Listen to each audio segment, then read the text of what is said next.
하나님의 말씀은 마태복음 21장 18절에서 22절까지의 말씀입니다.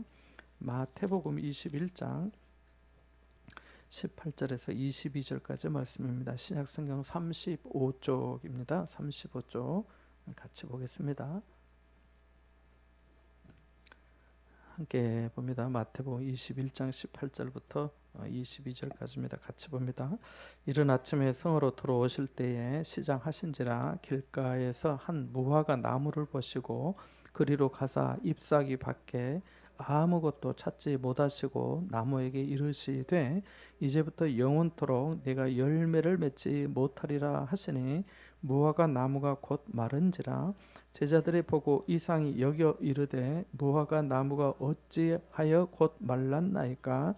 예수께서 대답하여 이르시되 내가 진실로 너희에게 이르노니 만일 너희가 믿음이 있고 의심하지 아니하면 이 무화과 나무에게 된 이런 일만 할 뿐 아니라 이 산더러 들려 바다에 던져지라 하여도 될 것이요 너희가 기도할 때에 무엇이든지 믿고 구하는 것은 다 받으리라 하시니라. 아멘. 예수님께서 행하신 이적의 대부분은 병든 자를 고쳐주시고 또 귀신 들린 자를 치유해 주시고 죽은 자를 살리시고 또 온전하지 못한 어떤 질병이나 장애를 고쳐주신 일입니다. 이 사건은 모두 은혜를 입은 자 입장에서 보면은 너무나 귀하고 놀라운 일이죠. 감사하고 기뻐 뛸 일입니다. 예수님이 내 병을 고쳐주시고 귀신을 쫓아내 주시고 죽은 자를 건져주시고 정말 볼 수 없는 눈을 보게 해주시고 걷지 못한 다리와 발에 힘을 주셔서 걷도록 해주신 이 놀라운 은혜들이기 때문입니다. 그래서 예수님은 이 이적과 기적을 통해서 하나님의 영광을 나타내시고 자신이 그리스도이심을 나타내시고 또 제자들에게는 믿음을 더욱더 더해 주셨습니다. 그래서 너희가 믿음이 있기를, 믿음이 또 더 있기를 원하는 그런 말씀을 하셨기 때문입니다. 그런데 오늘 본문에 읽어본 얘기는 누구를 고치거나 누구를 치유하신 이야기가 아닙니다. 구원의 말씀이 아닙니다. 오히려 심판의 말씀입니다. 19절 말씀 한번 읽어보겠습니다. 19절 말씀 같이 봅니다. 시작. 길가에서 한 무화과 나무를 보시고 그리로 가사 잎사귀 밖에 아무것도 찾지 못하시고 나무에게 이르시되 이제부터 영원토록 내가 열매를 맺지 못하리라 하시니 무화과 나무가 곧 마른지라. 아멘. 예수님께서 어느 이른 아침에 예루살렘 성으로 이렇게 들어오실 때 한 무화과 나무를 보시고 가까이 가서 보시니까 잎사귀만 있고 열매가 없었습니다. 그래서 무화과 나무에게 이제부터 영원토록 내가 열매를 맺지 못하리라 이렇게 말씀하셨고 그 말씀하신 대로 무화과 나무가 곧 말랐다 이렇게 말씀하고 있습니다.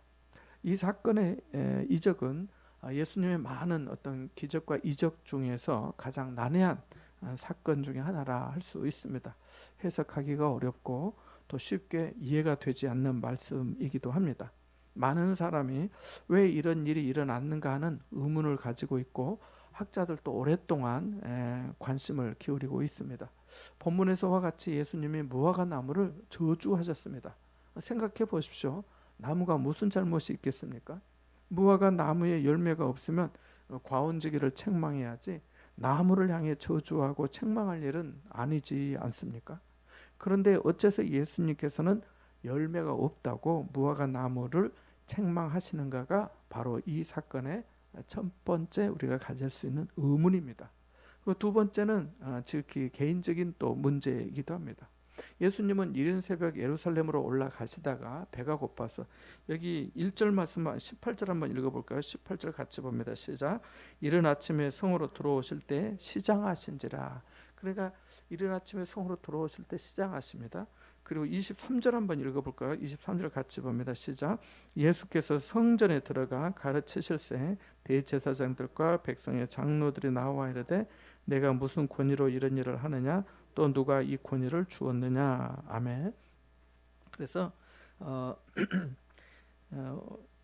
18절 말씀에 성으로 들어오시고 그 앞에 17절에 보시면 성 밖으로 나가서 베다니에 가서 거기서 유하시고 그 다음 날 다시 성으로 들어오시고 23절에 보면 이제 예루살렘 성 안에 들어오셔서 예루살렘 성전에 들어가서 가르치셨다라고 하는 것들을 시차적으로 말씀을 통해 알 수가 있습니다. 그래서 예수님께서 성에 들어가실 때 시장하셨고 또 이 무화과 나무 잎사귀를 보고 또 무화과 나무에 갔는데 아무것도 없어서 예수님께서 네가 영원부터 네게 열매를 맺지 못할 것이다 이렇게 말씀하셨습니다. 그래서 예수님 멀리서 보니까 무화과 나무는 아주 크고 나뭇잎도 많았습니다. 아마 시장하셔서 혹시 뭐 저만하면 뭐라도 좀 있을까 생각하고 다가가셨던 것 같은데 아무것도 없었던 거죠. 시장하신 터라 좀 섭섭하셨던 것도 같습니다. 자, 그러나 예수님이 드실 열매가 없다고 해서 그렇게 가혹하게 심판을 하신다면 세상에 살아남을 사람이 누가 있겠습니까? 그리고 예수님이 시장하신 적이 이번이 처음이 아니지 않습니까? 요한복음 4장에도 보면 예수님이 사마리아 수가성의 여인과 한낮에 이야기를 나누셨는데 제자들이 동네에 들어갔다가 와서 하는 말이 나비여 잡수소서라고 했거든요. 그러니까 그 시간에 모두 다 시장했다는 거죠. 그때 예수님이 나는 너희가 알지 못하는 다른 양식이 있다 이렇게 하신 거죠. 자, 그래서 예수님께서 시장하신 적이 이번만은 아니라는 거죠. 물이 변하여 포도주가 되게 하시고 바람과 바다도 꾸짖어서 잠잠하라 하시고 마른 나무 지팡이에도 살구꽃을 피게 하시는 분이 어째서 멀쩡한 나무를 저주하실 수 있을까 하는 겁니다. 이런 점으로 볼 때 이 사건은 많은 의문과 문제를 안고 있습니다. 특별히 우리가 이 본문을 대할 때 그 속에 담겨 있는 깊은 의미를 헤아려야 합니다. 무엇보다도 믿음과 경건함으로 말씀을 대하면 진리를 이해할 수 있습니다. 진리의 깊은 뜻은 옅은 마음으로 이해하기 어렵거든요. 성령의 도우심 가운데 깊은 마음을 가진 사람이 진리를 깨닫게 됩니다. 분명히 여기에도 하나님의 뜻이 있고 사랑이 있을 것이기 때문입니다. 우리는 이 시간에 이 사건을 생각하면서 이것이 합리적이냐 비합리적이냐 인도적이냐 비인도적이냐를 물어서는 안 될 것입니다. 만약에 그런 잣대로 성경을 대한다면 사실 한 가지의 기적도 믿기 어려울 겁니다. 기적은 모두 비합리적이기 때문입니다. 머리로 계산이 안 되는 일이니까요. 우리가 하나님 앞에 정직하다면 나 같은 사람이 은혜를 입어서 예수 믿는 것 자체가 기적 중에 기적이라 할 수 있지 않겠습니까? 우리에게 선한 것이 내게 선한 것이 없는데 나는 부끄럽고 죄밖에 없는데 내가 예수 그리스도를 믿고 하나님 앞에 나와서 찬송하고 예배할 수 있는 존재가 되었다는 것만으로도 기적 중에 기적이니까요. 그러니까 우리는 말씀에 담긴 어떤 계시적인 의미를 배우려고 해야 합니다. 밭에 감추어진 보화와 같은 신비롭고 엄청난 진리를 말씀을 통해서 우리가 보면서 찾아내야 하는 거죠. 자, 본문과 비슷하게 이해하기 어려운 사건이 몇 가지 있지요. 하나는 마가복음 5장 11절 이하에 기록된 내용인데요. 예수님께서 거라사 지방에 가셨을 때 귀신 들린 사람 하나가 소리를 지르면서 달려옵니다. 예수님은 그 사람 속에 있는 귀신을 꾸짖고 돼지떼에게 들여보냅니다. 이로써 귀신 들렸던 사람은 깨끗해졌지만 그 귀신에 붙들린 돼지들은 물에 빠져서 몰살당하는 기록이 나오잖아요. 생각해 보세요. 하필이면 예수님께서 왜 남의 돼지떼에 귀신을 들여보냈을까요? 돼지가 뭔 죄가 있다고 말입니다. 뭔 죄가 있습니까? 오늘 무화과 나무도 무슨 죄가 있습니까? 안 그렇습니까? 이해가 쉽지 않는 사건입니다. 또 하나는 마가복음 7장 24절 이하에서 볼 수 있는데요. 예수님께서 두로 지방에 가셨을 때의 일입니다. 수로본에게 여자가 소리를 지르면서 예수님께 나와가지고 자기 딸에게 귀신을 좀 쫓아주시기를 간구합니다. 딸에게 귀신 좀 쫓아달라고 합니다. 그러자 예수님 뭐라 하셨습니까? 자녀의 떡을 취하여 개들에게 던짐이 마땅치 않다고 하십니다. 너무 지나친 말씀 아닌가요? 물론 그녀의 믿음을 시험하기 위한 말씀이시지만 만일 여러분이 듣는 사람이라면 그 여인의 입장이라면 상당히 불쾌하지 않았을까요? 목사가 이와 비슷한 말을 하면은 가만히 있을 성도가 요즘 얼마나 있을까요? 아유 목사님 그래도 아멘 하겠습니다 하는 사람은 아마 대한민국에 찾아보기 어려울 거예요. 그래서 이런 말 이런 모욕을 받고도 믿음을 지키면서 주님을 붙들고 따를 수 있겠는가? 라고 하는 것을 생각해 보는 거죠. 누가복음 9장 59절 이하의 말씀도 그렇습니다. 예수님께서 어떤 사람에게 나를 따르라고 하십니다. 그런데 그가 먼저 가서 부친을 장사하게 하고 따르겠다고 그렇게 청합니다. 그때 주님이 그에게 뭐라 하시지요? 죽은 자들로 자기의 죽은 자들을 장사하게 하고 너는 가서 하나님의 나라를 전파하라 이렇게 말씀하십니다. 너는 가서 하나님의 나라를 전파하라고 말씀하십니다. 예수님께서 하나님의 나라를 전파하셨잖아요. 너는 가서 하나님의 나라를 전파하라고 하신 거예요. 사람이 하나님의 사람으로 부름을 받고 하나님의 나라를 전파하는 주님의 일꾼으로 쓰임 받는다는 게 얼마나 귀합니까? 그래도 아버지 장례는 해야 안 되겠습니까? 그죠? 그런데도 주님은 그렇게 말씀하신 겁니다. 이런 말씀도 하셨잖아요. 손에 쟁기를 잡고 뒤를 돌아보는 자는 하나님의 나라에 합당하지 않다고 말합니다. 그러니까 모두 하나님의 나라가 먼저라는 것입니다. 그의 나라와 그의 의를 먼저 구하라는 말씀이죠. 이런 말씀을 우리가 어떻게 이해할 수 있겠습니까? 깊은 마음이 아니면 듣기가 어렵고 받기도 어렵습니다. 좁은 소견으로 보면 너무 지나치고 비인도적이고 비인간적이라고 할 수도 있습니다. 그러나 지금 우리 입장에서 어려운 것이지 측량할 수 없는 하나님의 세계와 목적을 한다면 이해하기 어려운 말씀에도 아멘하고 순종할 수 있게 됩니다. 그렇게 따르는 사람들의 헌신과 충성으로 복음이 오늘 우리에게까지 전해진 거잖아요. 온 세상이 지금 인공위성으로 연결된 지금 세계 어디서나 이 영상 통화가 가능한 이 시대에도 주님을 따르기 어려운데 지금 이렇게 좋아진 세대에서도 주님을 따르기 어려운데 50년, 100년, 150년 전 아무도 주목하지 않는 골목마다 두업 냄새가 진동하는 조선 땅에 와서 복음을 전했던 선교사들은 합리적이어서 왔겠습니까? 조선이 인간적인 땅이어서 왔겠습니까? 아니잖아요. 하나님의 선교는 부름받은 하나님의 사람들에 의해서 지금도 계속되고 있습니다. 그래서 내가 하나님의 말씀을 이해하지 못해서 그렇지 하나님의 말씀에는 다 깊은 의미가 있다는 것입니다. 내가 모른다고 틀린 말씀이라고 할 수는 없잖아요. 내게 부담되는 말씀은 싫다고 하면 안 되잖아요. 내가 믿음의 그릇대로 나의 믿음의 그릇대로만 받으면 되는 거죠. 그러다 보면은 성령의 역사와 도우심 가운데 그 그릇이 점점 커지거든요. 그러면 그만큼 귀한 그릇으로 또 쓰임 받게 되거든요. 본문에서 몇 가지 교훈을 생각해 보고자 하는데요. 첫째로는 본문의 내용이 파격적인 기적이라고 하는데 깊은 의미가 있습니다. 이제껏 예수님은 말씀드린 대로 죽은 자를 살리시고 소경의 눈을 뜨게 하시고 병자를 고쳐주시고 풍랑이는 바다를 잠잠케 하셨습니다. 그런데 여기서는 멀쩡한 무화과 나무를 저주해서 말라버리게 하셨습니다. 제자들이 얼마나 놀랐을까요?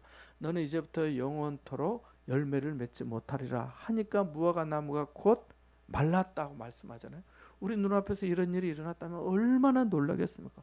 멀쩡하고 입이 무서운 나무가 갑자기 말랐으니까 말입니다. 파괴적인 이적입니다. 여러분, 이적은 살리고 회복하는 것만이 이적이 아니에요. 심판하는 것도 죽이는 것도 이적이에요. 하나님이 예레미야 선지자를 부르시면서 하신 말씀 중에 이렇게 말씀하셨습니다. 보라, 내가 오늘 너를 여러 나라와 여러 왕국 위에 세워서 네가 그것들을 뽑고 파괴하며 파멸하고 넘어뜨리며 건설하고 심게 하였느니라고 말씀하셨습니다. 하나님의 예레미야에게 하나님이 말씀하신 의미가 뭘까요? 파괴와 건설, 파멸과 심는 것 모두 하나님께 있다는 것입니다. 하나님이 창조주요 전능자이시기 때문입니다. 하나님은 그렇게 해서라도 하나님을 알게 하시고 하나님을 알아서 영생 얻게 하려 하시는 겁니다. 무화과 나무 사건도 마찬가지입니다. 이 사건을 통해 참 생명의 주관자가 누구신지 알려주시는 거죠. 사는 것만이 이적이 아니라는 거예요. 때로는 죽는 것도 이적입니다. 순교가 그렇습니다. 아무나 순교하는 것이 아니니까요. 이 점을 우리가 깊이 이해하면서 오늘의 사건은 이 심판을 의미하는 파괴적인 어떤 하나님의 어떤 계시 의미가 있구나라고 하는 겁니다. 두 번째는 이 사건은 예수님께서 마지막 예루살렘 방문에서 베푸신 유일한 기적이라는 데 의미가 있습니다.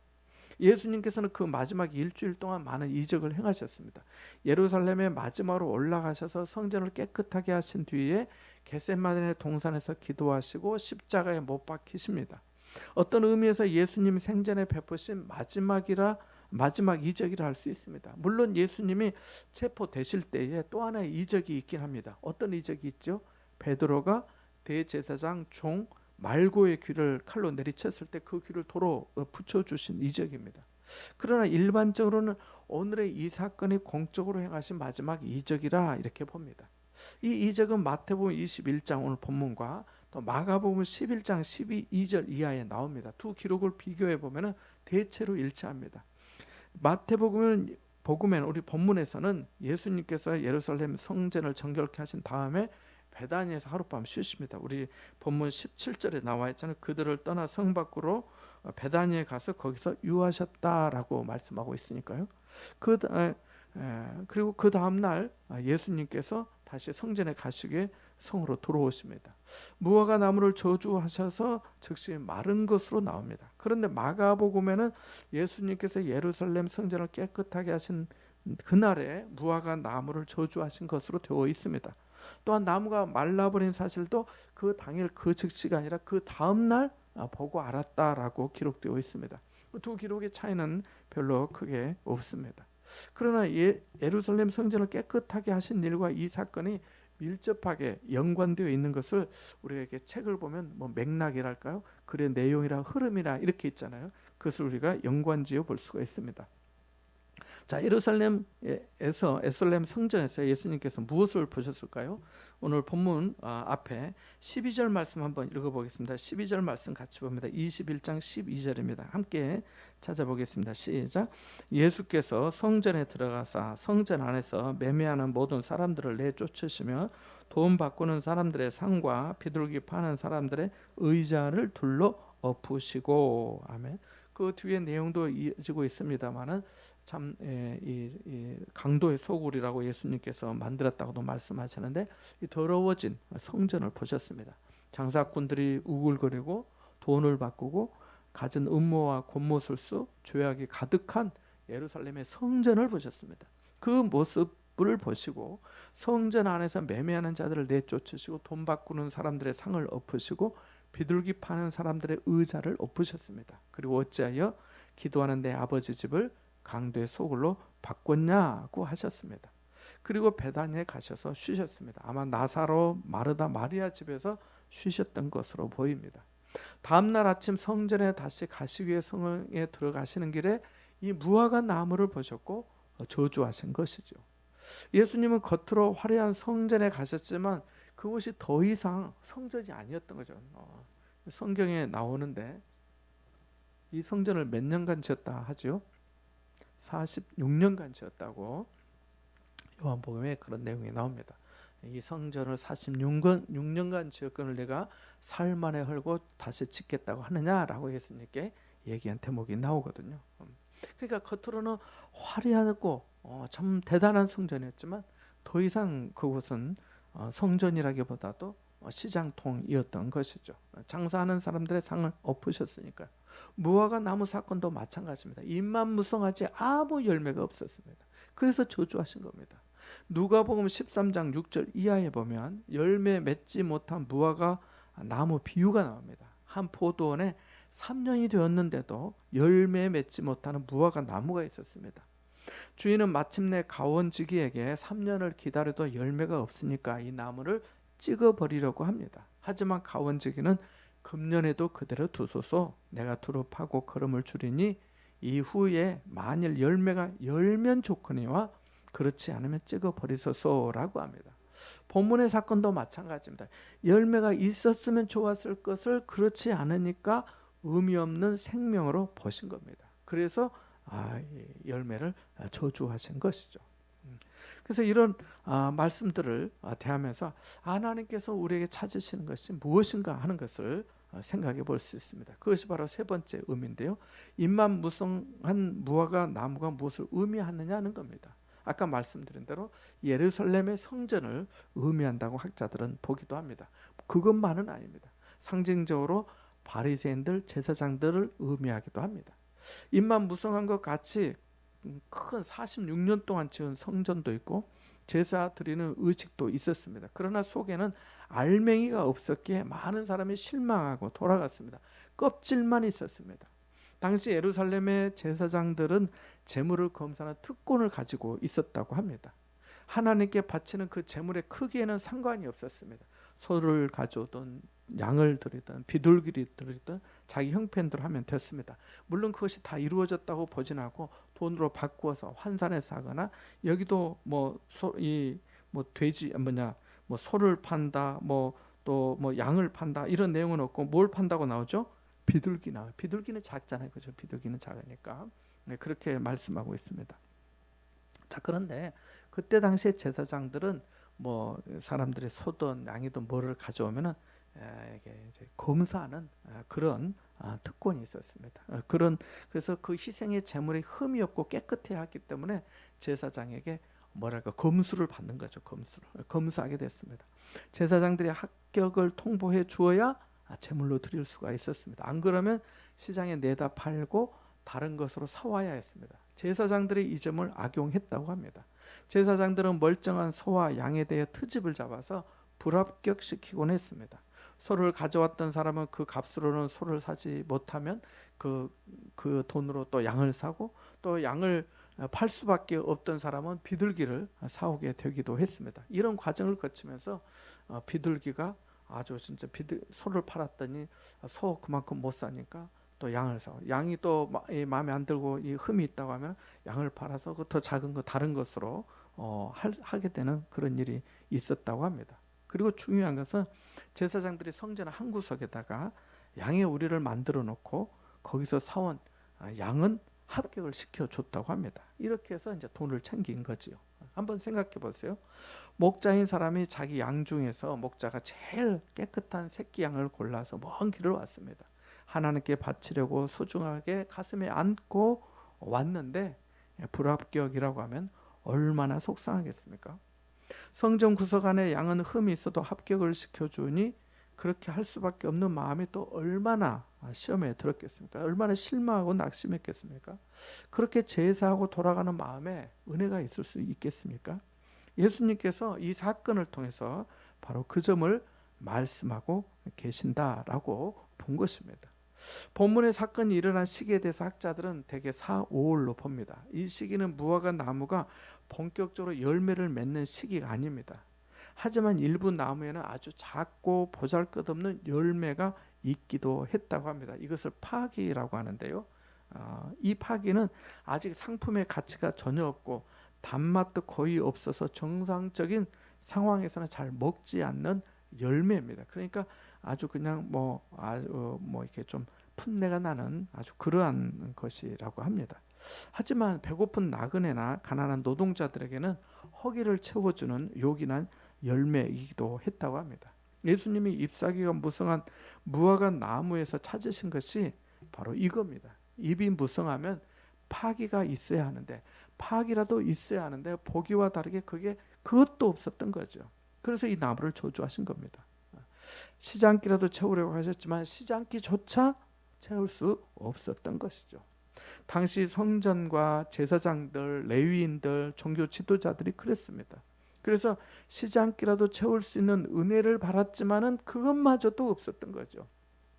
네가 열매를 맺지 못하리라 하신 말씀은 예루살렘 성전을 그래서 비유해서 하신 말씀이죠. 사실 예루살렘 성전은 이 일 후에 약 40년 후에 완전히 망해서 폐허가 되고 맙니다. 예수님의 말씀처럼 무성하고 화려했던 성전이 완전히 말라버린 것이죠. 제사장들의 자리도 레위인들의 자리도 완전히 없어지고 말았습니다. 이것이 종말론적 심판의 상징입니다. 심판에는 종말론적 심판과 현세적인 심판이 있습니다. 전자는 심판을 받자마자 그대로 죽든지 벼락을 맞든지 지옥에 떨어지는 것이죠. 후자는 심판이 지금 선고가 되긴 되지만 남은 유예 기간을 비참하게 살다가 기한이 되면 형이 집행되는 것과 같습니다. 현세적인 심판은 집행유예와 같습니다. 그래서 집행이 연기되고 유예될 뿐이지 형 자체가 없어지지 않는 거죠. 현재적 심판을 받으며 화인 맞은 양심에 대해서 회개할 수도 없습니다. 자기 욕망대로 내버려 두니까 육이 되어서 사단에게 내준 바 되는 거죠. 예수님께서 바리새인 서기관들에게 하신 말씀 중에 마태복음 23장에 보면 화 있을진저 외식하는 서기관과 바리새인들이여라고 하는 그런 말씀을 하셨잖아요. 그들에게 이미 심판이 언도되었습니다. 그러나 집행은 유예되었습니다. 그들은 겉으로는 믿음이 있었고 자리에 어떤 고난도 있었지만은 하나님 앞에서 살아있는 생명이 더 이상 아니었던 거죠. 그들은 마지막까지 완악한 마음대로, 교만한 마음대로 높은 눈을 가지고 살았습니다. 그들은 겸손할 수 없었고 순종할 수 없었고 주님을 따를 수 없었습니다. 회개할 수도 없었습니다. 그들은 그렇게 비틀거리고 헝클어진 채로 죽어갔던 거죠. 우리에게도 마찬가지 아니겠습니까?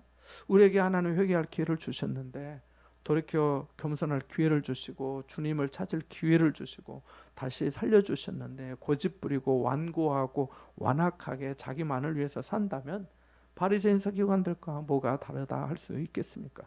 모든 생각과 마음의 판단이 삐뚤어져 있다면 그걸 어떻게 할 수 있겠습니까? 참으로 불쌍한 인생이라 할 수 있지 않겠습니까? 우리는 하나님의 심판을 말할 때 갑자기 무슨 사고나 재난을 받거나 불치병에 걸리는 것을 생각할 수 있는데요. 하나님이 돌리시는 그 심판의 맷돌은 우리의 생각의 시간과는 좀 다릅니다. 그 맷돌은 천천히 돌지만 확실하게 모든 것을 빻습니다. 하나님의 심판은 내적으로 영적으로 이미 선언되고 그 집행만 유예되어 이루어지는 것이다 하는 거죠. 그러면 예수님께서 왜 성전과 제사장들을 향해서 저주하지 않으시고 무화과 나무를 저주하셨을까 하는 질문을 해볼 수 있습니다. 이 문제 또한 우리가 생각해 보아야 될 것인데 이것은 예표적이고 대표적으로 이루어진 일입니다. 죽어야 할 죄인은 사람인데 양이 대신 죽는 것과 같습니다. 우리가 회개하고 하나님 앞에 나올 때에 내 죄를 대신하여 양이 제물로 죽잖아요. 번제의 제사가 그렇잖아요. 양이 무슨 죄가 있습니까? 그러나 사람을 죽일 수 없으니까 양이 죽는 거잖아요. 우리가 받는 구원의 은혜도 마찬가지입니다. 예수님이 무슨 죄가 있습니까? 내가 내 죄값을 지고 내가 죽어야 하는데 예수님이 대속의 어린 양이 되셔서 십자가의 죽임을 당하신 거잖아요. 우리가 자신의 죄를 알고 하나님 앞에 회개하여 새 사람으로 거듭나기를 원하시면서 말입니다. 당시 예수님이 화 있을진저 바리새인들과 서기관들이여 라고 하셨는데 화 있을진저 제사장들이여 라고는 안 하셨습니다. 하지만 알고 보면 바리새인들보다 더 나쁜 사람들이 제사장들이라 할 수 있습니다. 그들은 신앙도 나쁘고 당시 정치와 야합하여서 악한 일을 서슴지 않았거든요. 빌라도가 예수님을 재판하기는 했지만 사실상 그렇게 하도록 거짓 증인을 세우고 중상 몰아간 사람들이 누군가요?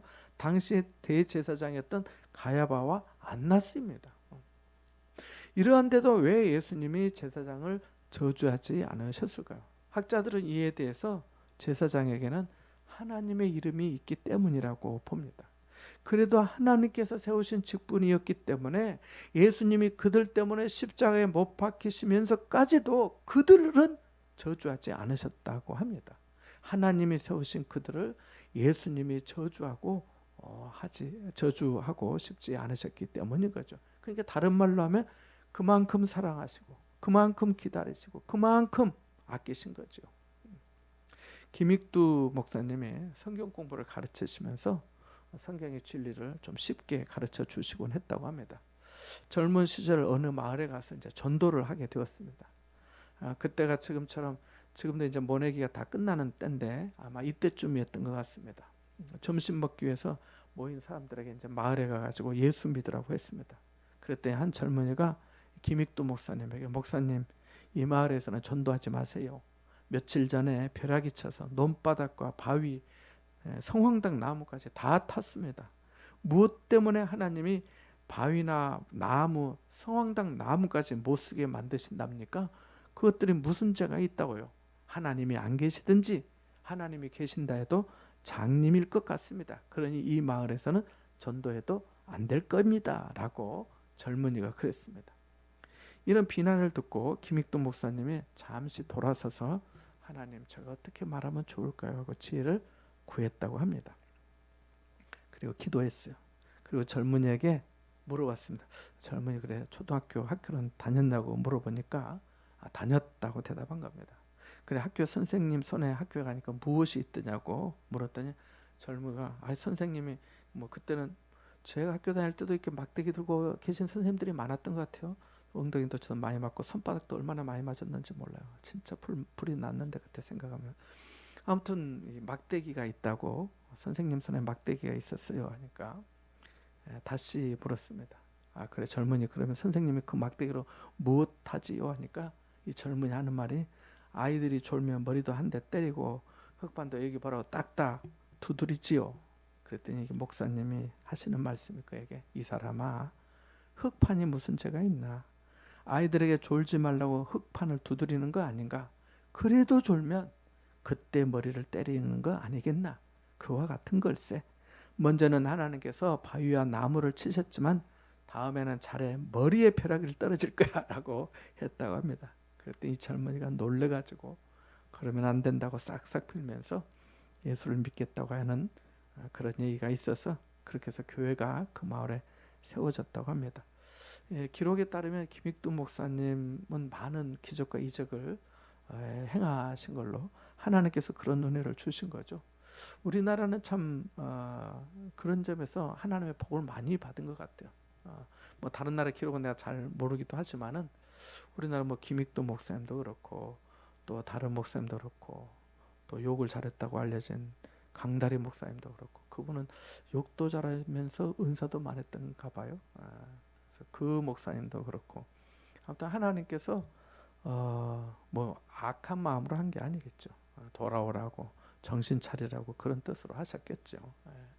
그래서 하나님께서 우리나라에 귀한 목사님들 주의 종들을 세우셔가지고 좀 어려운 시대에 하나님 믿게 하시고 하나님 능력 나타내 주시고 그 성령의 은사와 능력과 권능을 통해서 많은 사람들이 하나님께로 돌아오게 하는 그 복음의 하나님 나라의 역사가 있었으니까요. 얼마나 감사한지 모릅니다. 오늘 무화과 나무가 저주받은 것은 열매 없이 잎만 무성하여 그런 겁니다. 이 사건은 우리를 깨닫게 하시려는 종말론적 계시의 진리입니다. 하나님은 우리가 무늬만 성도가 되기를 원치 않으시는 거죠. 오늘 밤 주님이 우리 잎사귀 사이를 만약에 해치면서 파기와 같은 열매를 찾고 계시는지 모릅니다. 내게 오셔서 그래 너 보기 좋구나 너 괜찮은데 어디 네 속에 좀 뭐 좀 있나 볼까 하면서 우리를 만약 이렇게 잎사귀 해치듯이 찾아보신다면 주님이 내게 오신다면 우리는 어떻게 대할 수 있을까요? 주님께 무엇을 드릴 수 있을까요? 시장하신 주님에게 푼열매라도 드릴 수 있다면 얼마나 좋을까요? 우리는 열매 맺는 성도가 되어야겠습니다. 이와 같은 은혜가 여러분과 함께 하시기를 바랍니다. 우리 같이 한번 함께 기도하기를 원합니다.